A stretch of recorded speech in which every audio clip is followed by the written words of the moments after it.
السلام علیکم، بسم اللہ الرحمن الرحیم۔ اکثر لوگوں کی شکایت ہوتی ہے کہ ہماری نیند اچھی نہیں ہے اور رات میں کئی مرتبہ ہماری آنکھ کھل جاتی ہے اور اس وجہ سے نیند خراب ہوتی ہے۔ ہم میں سے شاید کوئی بھی ایسا نہیں ہے جو رات میں 1-2 مرتبہ جاگتا نہ ہو، کیونکہ کبھی کسی فکر یا پریشانی کی وجہ سے اور کبھی برا خواب دیکھنے پر بھی انسان اچانک بیدار ہو جاتا ہے۔ کبھی اس چیز کا مشاہدہ کیا ہے کہ رات 3 بجے سے 5 بجے کے دوران آپ کی عموماً آنکھ کھل جاتی ہے اور اس لمحے کے دوران آپ اچانک سے جاگ جاتے ہو۔ یقیناً بہت سے لوگوں کے ساتھ ایسا ہوتا ہوگا، شاید ہم نے کبھی غور نہیں کیا کہ ایسا کیوں ہوتا ہے۔ تو آج کی اس ویڈیو میں ہم آپ کو یہی بتائیں گے کہ ایسا کیوں ہوتا ہے، کون ہے جو آپ کو اس وقت نیند سے جگاتا ہے، کون سی وہ جگہ ہے جس سے آپ رات کے اس مخصوص وقت میں جاگ جاتے ہیں، کون اس وقت آپ کو بار بار پکار رہا ہوتا ہے، اس کی وجہ کتنی خوبصورت ہے کہ آپ بے اختیار سبحان اللہ کہہ اٹھیں گے۔ آگے بڑھنے سے پہلے آپ سے گزارش ہے کہ اس ویڈیو کو لائک کر دیں۔ خواتین و حضرات، دنیا میں ہر امیر و غریب، نیک و بد کو قدرت کے قانون کے تحت دکھوں اور غموں اور پریشانیوں سے کسی نہ کسی شکل میں ضرور واسطہ پڑتا ہے، اور دنیا مصیبتوں اور غموں اور پریشانیوں کا گھر ہے۔ بعض لوگ اولاد کی نافرمانی کی وجہ سے پریشان ہیں، تو کچھ لوگ مال و اسباب کے ختم ہو جانے پر غم میں ڈوبے رہتے ہیں۔ یعنی انسان کسی نہ کسی فکر یا پریشانی کی وجہ سے نیند کی کمی کا شکار ہوتا ہے، اور ان کی ذہنی پریشانیوں کی وجہ سے رات کو بار بار آنکھ کھلتی رہتی ہے۔ لیکن عموماً ایسا ہوتا ہے کہ رات مخصوص وقت یعنی 3 سے 5 بجے کے دوران ہم اچانک سے جاگ جاتے ہیں، اور گرمیوں میں یہ وقت بدل جاتا ہے، اس لمحے ہم اچانک جاگ جاتے ہیں۔ یہ صورتحال بہت سے کم لوگوں کے ساتھ پیش آتی ہے، یقیناً بہت کم لوگوں کے ساتھ ایسا ہوتا ہوگا، لیکن شاید کبھی آپ نے اس پر غور نہیں کیا ہوگا کہ ایسا کیوں ہوتا ہے۔ اگر ایسا ہو تو اس وقت آپ نے کرنا کیا ہے؟ تو چلیے نبی کریم صلی اللہ علیہ وآلہ وسلم کی احادیث مبارکہ کی روشنی میں آپ کو بتاتے ہیں کہ ایسا کیوں ہوتا ہے، اور پھر آپ کو احادیث اور جدید سائنس کی روشنی میں بھی بتائیں گے کہ اگر دوبارہ آپ کے ساتھ ایسا ہو تو اس وقت آپ کو ایسا کیا کرنا چاہیے جس سے آپ کو زندگی کی ہر خوشی مل جائے۔ اگر آپ رات 3 سے 5 بجے کے درمیان اچانک نیند سے بیدار ہو جاتے ہیں، آپ کسی مرض میں مبتلا نہیں بلکہ خوش نصیب انسان ہیں، کیونکہ اس لمحے کے دوران آپ کا رب آپ کو یاد کرتا ہے۔ یہ رحمت کے فرشتے ہوتے ہیں جو آپ کو بار بار نیند سے اٹھاتے ہیں۔ رات کے وقت اللہ تعالیٰ اپنے بندوں کے زیادہ قریب ہوتا ہے تاکہ وہ ان کے لیے رحمت اور توبہ کے دروازے پوری طرح کھول دے۔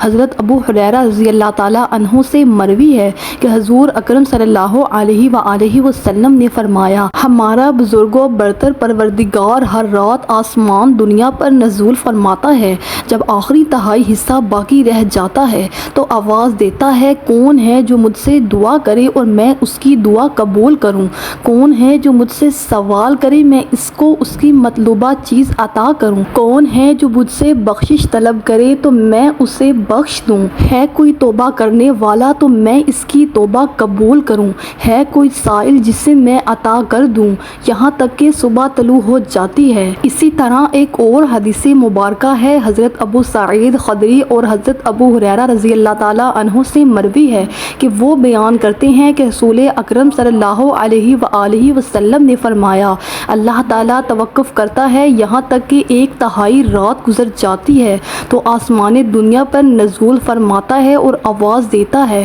کہ ہے کوئی مغفرت کا طلبگار میں اس کی مغفرت کروں، ہے کوئی توبہ کرنے والا تو میں اس کی توبہ قبول کروں، اور ہے کوئی سائل تو میں اسے عطا کروں، اور ہے کوئی دعا کرنے والا تو میں اس کی دعا قبول کروں، حتیٰ کہ فجر طلوع ہو جاتی ہے۔ دوستوں، ان احادیث کا مقصد یہ ہے کہ آپ کو اس قیمتی وقت کی اہمیت بتاتے چلیں کہ یہ وقت کتنی اہمیت کا حامل ہے۔ جب ہمارا مالک خود ہی آواز دیتا ہے، مانگ لو مجھ سے جو بھی اس وقت مجھ سے مانگنا ہے، اگر آپ کی آنکھ 3 سے 5 بجے کے درمیان کھل جاتی ہے تو فوراً اٹھ جائیں اور اپنے رب سے اپنے لیے مانگ لیں، اور ان فرامین کا سائنسی فائدہ بھی آپ کو بتاؤں گا کیونکہ ہمارے ہاں بعض لوگ ہر چیز میں سائنسی وجوہات ڈھونڈنے کی کوشش کرتے ہیں تو ان کو سائنسی وجہ بھی بتا دیتے ہیں اور اللہ تعالیٰ سے دعا کرتے ہیں کہ وہ انہیں ہدایت دے اور سیدھا رستہ دکھائے۔ سیدنا عبادہ بن صامت سے روایت ہے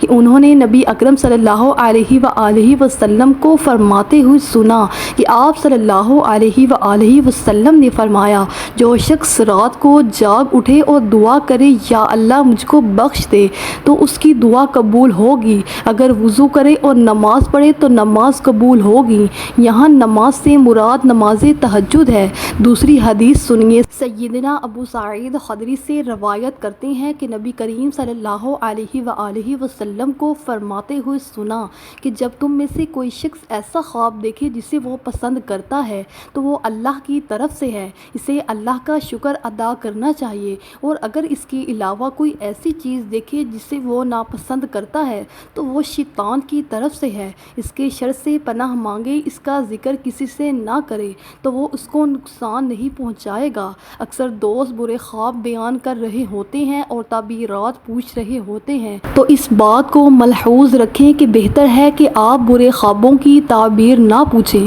اور جب بھی رات کو آنکھ کھلے تو نبی کریم صلی اللہ علیہ وآلہ وسلم کے ان فرامین پر ضرور عمل کریں۔ اپنے رب سے اپنے لیے دعا مانگیں، جو بھی مانگنا ہے مانگ لیں، دل کا سکون، رزق، شادی کی دعا، جائز حاجات، اولاد کی دعا۔ اگر آپ کا بستر سے اٹھنے کو دل نہیں کرتا تو پہلی احادیث مبارکہ پر عمل کر کے 2 سے 5 منٹ کے لیے دعا کریں کہ اللہ مجھ پر اپنی رحمت فرما، اور اس مقصد لمحے سے فائدہ اٹھائیں۔ اس وقت میں آپ کو بار بار پکارا جاتا ہے کہ اے انسان، آپ کو جس مقصد کے لیے پیدا کیا گیا ہے اسے پہچانو اور اسے پورا کرو۔ ناظرین گرامی، قرآن مجید کی صورت میں اللہ تعالیٰ نے اپنے مومن بندوں کی یہ صفت بیان فرمائی ہے کہ وہ رات کے وقت تھوڑا عرصہ سویا کرتے تھے اور آخر رات میں مغفرت مانگا کرتے تھے۔ دوستوں، ہر چیز کے پیدا ہونے کا اور پرورش پانے کا ایک خاص موسم ہوتا ہے۔ ہریالی اور خوبصورتی بہار کے موسم میں دیکھنے کو ملتی ہے۔ اسی طرح چاند 29 دن کے سائیکل کے بعد پھر سے نزول لینا شروع کر دیتا ہے۔ اسی طرح رات 3 سے 5 بجے کے درمیان روحانی دنیا کی بہار کا موسم ہوتا ہے، رحمت کے نزول کا وقت ہوتا ہے۔ تو اللہ تعالیٰ چاہتا ہے کہ بندہ اپنی نیند سے اٹھے اور اپنی خواہشوں کا اظہار کرے۔ اس وقت رب کائنات کے تمام خزانے بانٹنے کے لیے بےتاب ہوتا ہے، اور اس لمحے کی فضیلت صرف اسلام ہی نہیں بلکہ اس کی تمام مذاہب سائنٹیفک تھیوری بیان کر چکے ہیں، اور سائنسدانوں نے بہت ریسرچ کے بعد لوگوں کو اس بات سے آگاہ کیا ہے کہ صبح سویرے اٹھنے کے بعد سب سے پہلا کام ایکسرسائز کرنی چاہیے، نماز پڑھنی چاہیے، اور جدید سائنس بھی کہتی ہے کہ نماز ایک بہترین ایکسرسائز ہے۔ اس کے ہر رکن کے الگ الگ فوائد ہیں۔ نماز سے جسم کی تمام بیماریاں ختم ہو جاتی ہیں، اس لیے نبی کریم صلی اللہ علیہ وآلہ وسلم نے 1400 سال پہلے جو حکم دیا، آج اربوں روپے خرچ کر کے سائنس اس کو ثابت کرنے لگی ہے، لیکن کچھ لوگ اب بھی اسلام میں کیڑے نکالنے پر گامزن ہیں اور ہمیشہ منہ کی کھاتے ہیں۔ اگر آپ کی اس لمحے آنکھ کھلتی ہے تو ضرور اٹھیے، وضو کیجیے تاکہ آپ اچھی طرح جاگ جائیں اور پاک ہو جائیں، یا کچھ دیر کے لیے لمبے لمبے سانس لیں، زور سے ہوا کو باہر نکالیں تاکہ آپ کے جسم سے بیماریاں خارج ہوں۔ چند رکعت نماز پڑھیں کیونکہ نماز سے آپ کی ایکسرسائز ہو جائے گی، اور سجدہ کرتے وقت جب آپ نیچے کو جھکتے ہیں تو دماغ کو زیادہ خون ملتا ہے۔ نماز میں سجدے کی حالت میں بندہ مومن کے لیے اللہ کی بندگی کے حوالے سے بہترین حالت ہے، اور یہی دعا کے لیے سب سے اچھا موقع ہے، اور ایسا کیوں نہ ہو کسی مومن کے لیے اپنے رب کے سامنے عاجزی اور پستی کو اختیار کرتے ہوئے اپنی پیشانی کو جھکانا اور اس کے قدموں میں رکھ دینا بہت محبوب ہوتا ہے۔ اس کے نتیجے میں اللہ تعالیٰ اپنے بندے کو بہترین سے نوازتا ہے اور اپنے قرب کا شرف بخشتا ہے۔ رات کو 3 سے 5 کے درمیان آنکھ کھلنے کے پیچھے کیا اشارہ ملتا ہے اور یہ اچھا شگون ہے یا نہیں؟ رات کو 3 سے 5 کے درمیان کا وقت تہجد کا وقت ہوتا ہے۔ اس وقت انسان کی آنکھ کیوں کھلتی ہے؟ تہجد کے بارے میں حق تعالیٰ کا ارشاد ہے، اور رات کے کچھ حصہ میں تہجد پڑھ لیا کرو جو آپ کے حق میں زائد چیز ہے۔ کیا عجب ہے کہ آپ کا رب آپ کو مقام محمود میں جگہ دے مقام محمود مقام شفاعت کبریٰ ہے، جس پر قیامت کے دن فائز ہو کر آپ اپنی امت کی بخشش کرائیں گے۔ مذکور اشارہ کی روشنی میں مسلمان کو چاہیے کہ رات کو جس وقت آنکھ کھل جائے وضو کر کے 2 رکعت، 4 رکعت، 6 رکعت یا 8 رکعت جس قدر طاقت ہو، فرصت ہو، دل کی رغبت ہو پڑھ لیا کریں۔ تہجد کا وقت مل جائے گا، یاد رہے کہ تہجد کے لیے کوئی خاص صورتیں نہیں ہیں، جس جگہ سے یاد ہو دل چاہے پڑھ لیا کریں۔ اگر آپ کو ویڈیو اچھی لگی ہے تو اسے آپ نے لائک کرنا ہے اور شیئر کرنا ہے اور چینل کو سبسکرائب کرنا ہے اور کمنٹ سیکشن میں ایک بار صلی اللہ علیہ وآلہ وسلم لکھ دیں۔ جزاک